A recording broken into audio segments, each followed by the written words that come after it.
ایک حدیث مبارک مسند دارمی کے اندر یہ حدیث موجود ہے.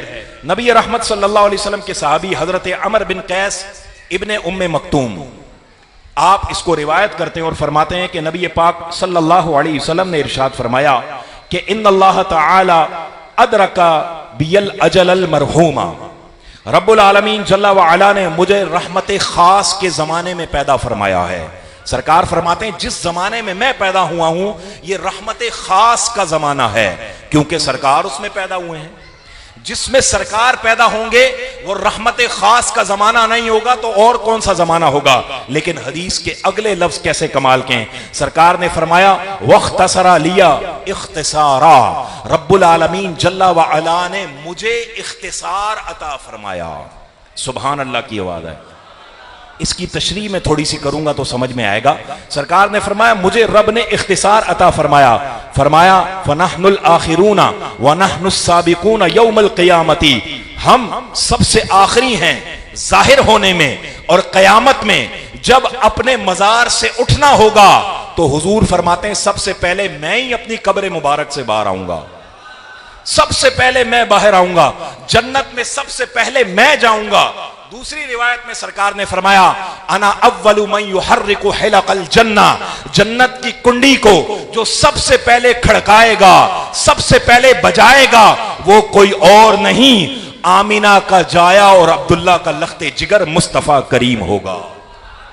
سرکار دو عالم صلی اللہ علیہ وسلم کو رب نے ایسا عظیم رتبہ عطا فرمایا، ایسا عظیم مقام عطا فرمایا. سرکار دو عالم صلی اللہ علیہ وسلم نے فرمایا نا وَاخْتَصَرَ لِيَا اختصارا، رب نے مجھے اختصار عطا فرمایا.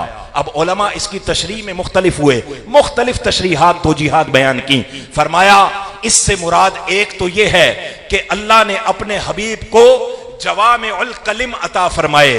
سرکار دو عالم صلی اللہ علیہ وسلم کا کلام بظاہر ایک جملے پر مشتمل ہوتا، ایک لائن پر مشتمل ہوتا، لیکن اس کی جب کوئی گہرائی کے اندر جاتا، جب اس کی گہرائی میں غوطے مارتا تو صحابہ سرکار کا کلام سن کر یہ بھی کہتے ہوئے نظر آتے تھے کہ لقد بلغنا ناؤس البحر، آپ کا کلام سن کے ہم تو سمندر کی گہرائیوں میں گویا کہ چلے گئے ہیں، گویا کہ ہم سمندر کی گہرائیوں میں چلے گئے ہیں. اللہ نے آپ کو ایسے جامع کلمات عطا فرمائے.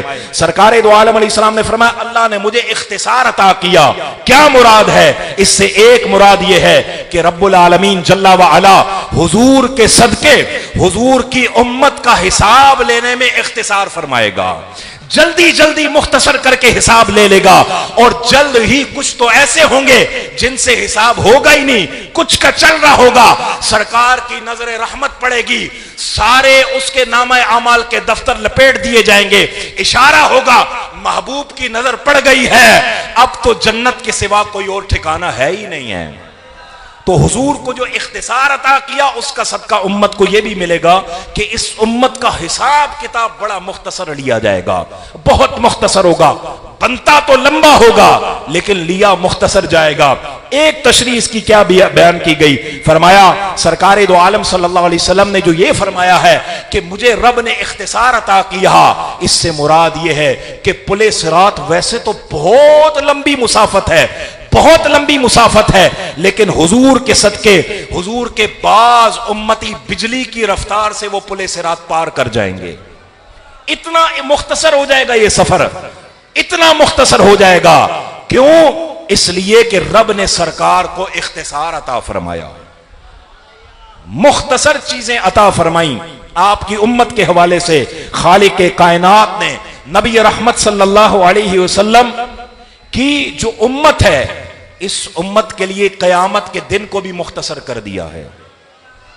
ویسے تو قیامت کا دن 50,000 سال کا ہے، سورج سوا نیزے پر ہے، تانبے کی تپتی ہوئی زمین ہے، لیکن جس نے فَاتَّبِعُونِی پر عمل کیا ہوگا، سرکار کی اتباع کی ہوگی، تو روایت میں یہ بھی موجود ہے کہ ایک فرض نماز پڑھنے میں جتنا وقت گزرتا ہے 50,000 سال کا دن ایک فرض نماز کے وقت میں گزر جائے گا، گزر جائے گا. اور پھر اس امتی کو کہا جائے گا اب جنت تیری مشتاق ہے، جنت میں داخل ہو جا. تو یہ رسول کائنات صلی اللہ علیہ وسلم کے صدقے آپ کی امت کو رب العالمین جل و علا نے ایسی نعمتیں عطا فرمائیں۔ بعض علماء نے اس کی تشریح میں یہ بھی فرمایا کہ رب العالمین جل و علا نے جو حضور کو اختصار عطا کیا، اس کا صدقہ خاص صحابہ کو ملا۔ کیسے کہ صحابہ کرام علیہ رضوان حضور کے پاس تھوڑی دیر بیٹھتے تھے، تھوڑا کلام سنتے تھے، لیکن دین کے علوم کی گہرائیوں کو جان لیا کرتے تھے۔ اختصار عطا کیا رب نے اپنے حبیب کو۔ ایک تشریح اس کی یہ بیان کی گئی کہ رب العالمین جل و علا نے معراج کی رات زمین سے لے کر عرش تک کا رستہ اپنے حبیب کے لیے مختصر کر دیا ہے۔ سبحان اللہ کی آواز ہے۔ کیسا مختصر کیا؟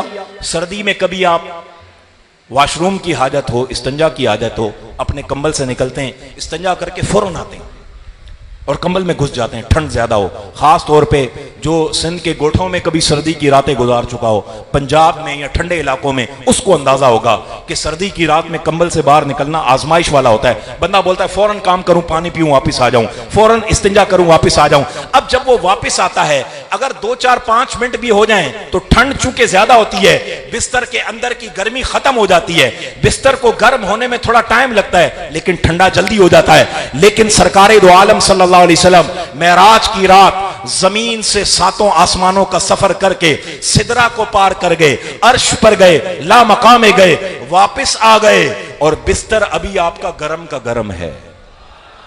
آپ کے لیے رب نے یہ سفر مختصر کر دیا۔ رب العالمین جل و علا نے اپنے حبیب کو یہ عزتیں عظمتیں عطا فرمائی ہیں۔